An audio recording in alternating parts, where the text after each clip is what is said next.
You graduated from University of Oregon. Can you kind of take us back to that time and, share with us what it took to make the PGA Tour and some of your experiences in college? Yeah, it was a unique journey. I grew up in Portland, Oregon. Not a lot of golfers from Portland, Oregon.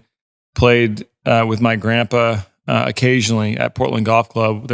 He had 3 old cronies that he would play with at Portland Golf Club, and every once in a while, one of those guys would be gone, and I would get the spot in the group, and we would play for a dime a hole, double or nothing on 18. So it was huge pressure. I was dealing with huge pressure as a 10-year-old, but I caught a break when I was about 13, and one of those old cronies died for me, and I got his spot. So that was awesome. You got the official spot on the I tour. got the official spot, so I got to play for the big bucks, and just grew up loving the game. Played all sports until about 14 years old, and I was going to be in the NBA, and then I realized I was like the 3rd best point guard on my team. My vertical is about 15 inches, and I'm like, this just doesn't seem like it's really getting a lot of traction here. So I went all in on golf, and I love golf because you could practice it as much as you wanted.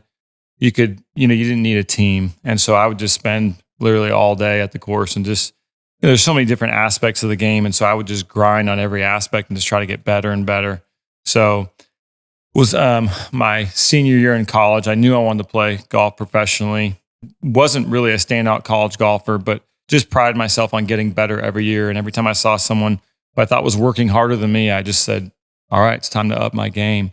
But I remember when I took that last final at University of Oregon, and I walked out the door, I had a Tahoe and I had it packed. I finished that final, and I drove across the country to Florida to play like a mini tour where you basically gamble for your own money, $1,000 a week entry fee and all that. And my girlfriend, now my wife, Heather, and I would just take shifts, and she would drive and I would sleep and vice versa and get across the country.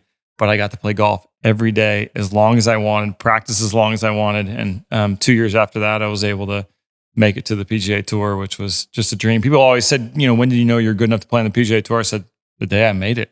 I never knew. And then I won, a little over a year later. When did you know you're good enough to win on the PGA Tour? The day I won. I didn't know. I wasn't one of the sure things by any means, but just kept grinding, kept working hard. Thank you for watching. Don't forget to drop a like if you enjoyed the video.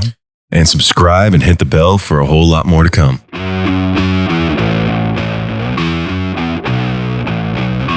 Thanks for tuning in to Studio 22.